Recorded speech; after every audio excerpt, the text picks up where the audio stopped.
अस्सलाम वालेकुम। उम्मीद है आप सब खैरियत से होंगे। आज 6 फरवरी 2023 24 है और पाकिस्तान ऑयल फील्ड के हवाले से आज की प्रेजेंटेशन है। खास तौर पे आज इसके रिजल्ट अनाउंस है तो उसी की स्लाइड पे मैं जंप ऑन करता हूँ। और ये प्रेजेंटेशन बेसिकली मैंने पिछली अपनी वीडियो से ली हुई है। तो उसको मैं डिटेल में नहीं जाता, मैं इस उस वीडियो का लिंक अब डाल देता हूँ ताकि जिसको भी देखना हो तो वो जाके देख सकता है। हाई लेवल पे मैं डायरेक्ट उस प्रेजेंटेशन पे ही जा रहा हूँ। ये मैंने पिछली प्रेजेंटेशन में कवर किया हुआ है सब चीज़ें। डिविडेंड की बात ये थी कि इस आज इसने डिविडेंड अनाउंस किया 25 रुपीज़ पर शेयर, 250%। और इसके फाइनेंशियल रिजल्ट भी अनाउंस किए। तो इसके फाइनेंशियल रिजल्ट अगर देखे जाएं तो इसका रेवेन्यू भी ग्रो किया है, थोड़ा बहुत बिल्कुल ग्रो किया है। एक्सपेक्टेशन ये थी कि पिछले साल से ग्रो जरूर करेगा, ठीक है, लेकिन नेट नंबर कमोबेश पिछले साल के बराबर होगा। पहले क्वार्टर में इसने अच्छा रिजल्ट दिखाया है, लेकिन जैसे मैंने पिछली वीडियो में जिक्र किया था कि कमोबेश उतना या थोड़ा सा उससे कम होगा पिछले साल के on a year and bases. तो अभी 6 मंथ का है तो हम देख रहे हैं कि पिछला इसका ईपीएस 34 था, अब 63 है। तो मैं समझता हूँ ये पूरे साल का 120 125 से ज़्यादा नहीं होना चाहिए पूरे साल का ईपीएस। तो जो कि ऑन ट्रैक है मेरी एक्सपेक्टेशन के अकॉर्डिंग। उसकी ऑब्वियस इस एक्सपेक्टेशन की वजह ये थी कि इसकी ड्रिलिंग एक्टिविटी कम है इस बार, प्रोडक्शन एक्टिविटी ज़्यादा थी 2023 में। इस बार अब इसने मजीद ड्रिलिंग एक्टिविटी करी नहीं है, वो फिर इसका फिर तेल वेल निकलेगा और तभी इसके प्रॉफिट मजीद बढ़ेगा।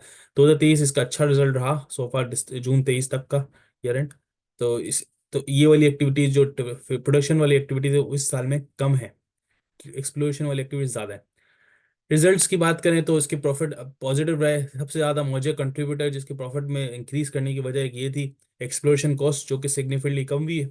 कम इसलिए हुई कि 6 महीने में कोई exploration activity as such significant नहीं हुई जो पिछले साल हो रही थी, और जिसका हमने नतीजा भी देखा कि प्रॉफिटेबिलिटी सिग्निफिकेंट रही। डिविडेंड की बात करें, 250 रुपये अनाउंस किया उसने, बोले 16 फरवरी की बुक क्लोजर है तो इसका मतलब 14 फरवरी तक अगर आपके पास शेयर होगा तो आपको डिविडेंड मिलेगा, अदरवाइज नहीं मिलेगा। क्योंकि 14 फरवरी को अगर बाय कर लोगे तो, अगर आपने बाय करना है तो हम देखेंगे उस टाइम पे इस पे अप एंड डाउन रहेगा। डिविडेंड इसने एक्सपेक्टेशन से कम दिए, 25 रुपये। एक्सपेक्टेशन ये थी कि इससे ज़्यादा देना चाहिए, 40 रुपये देना चाहिए था, क्योंकि प्रॉफिट ज़्यादा था, कैश भी बहुत सिग्निफिकेंट पड़ा था, लेकिन इसने कम दिया। तो मैं समझता हूँ कि कम दिया इसकी एक वजह वजह मुझे जो समझ पड़ी है कि मार्केट में पॉलिटिकल अनस्टेबिलिटी, शेयर की वैल्यू इतनी इंक्रीज नहीं हुई। तो कंपनी ने इसको सोचते हुए अभी डिविडेंड में हल्का हाथ रखा, हो सकता है बाद में दे दे। जिसका अभी कुछ कह नहीं सकते। प्रॉफिटेबली वाइज जैसे मैंने डिविडेंड की इनकी कैपेसिटी इतनी है कि दे सकती है। पिछले साल 80 रुपये डिविडेंड दिया था, मैं एक्सपेक्ट करता हूँ इस बार भी कुछ उसी को मैच करेगी या थोड़ा सा उससे कम देगी, लेकिन उसको मैच करने की कोशिश करेगी। प्राइस की बात करें, अभी किस पे ट्रेड कर रहा है? करंट प्राइस 434 पे खड़ा हुआ है। आज ये अनाउंसमेंट आने के बावजूद भी इसकी वैल्यू में कोई इतना ज़्यादा, इसकी वॉल्यूम में इतना अप एंड डाउन नहीं हुआ। तो इसकी वजह जो मुझे समझ पड़ती है, एक तो 1.5% गिरी, आई थिंक इट्स फाइन। लेकिन जो मुझे इसकी एक्सपेक्टेशन जो समझ पड़ती है, 430 पे क्यों है? बढ़ा क्यों नहीं डिविडेंड अनाउंस के बाद, या सिग्निफिकेंट गिरा क्यों नहीं? मैं समझता हूँ लोगों की एक्सपेक्टेशन ज़्यादा थी, अभी मजीद गिरना चाहिए था। वॉल्यूम मार्केट में नहीं था तो इसलिए इस पर कोई इम्पैक्ट फिलहाल नहीं पड़ा। एक आने वाले दिनों में मैं समझता हूँ एक कल हो सकता है, कल या एक और दिन बाद इसमें थोड़ी सी गिरावट नजर आएगी हमें। और मैं समझता हूँ लॉन्ग टर्म वाले इसको फोकस करके ले सकते हैं, एक चीज़। दूसरी चीज़, जो 25 रुपये का डिविडेंड लिया है तो मतलब पोस्ट डिविडेंड वैल्यू अगर आज की वैल्यू से देखें 405 होगा। I think that is will be a best price to step in. अगर 405 इसकी प्राइस जाती पोस्ट डिविडेंड पे तो लाजमी इसको आपने इनकैश करनी है, अगर ऐसा हो तो। लॉन्ग टर्म में कंपनी के प्रोकास्टेड, लॉन्ग टर्म में बहुत अच्छा है प्रॉफिटेबिलिटी, और लॉन्ग टर्म में ग्रोथ भी बहुत अच्छी है। एनालिस्ट बोल रहे हैं 550 का है, मेरी वही राय है, वही वही व्यू है। बहुत अचीवेबल नहीं है, बेवकूफ़ाना बात है। पाकिस्तान एनवायरनमेंट में रहते हुए कंपनी इतनी प्राइस अचीव नहीं कर सकती। सीधी सीधी बात ये है कि इसकी ये कंपनी ऑपरेट पाकिस्तान में कर रही है।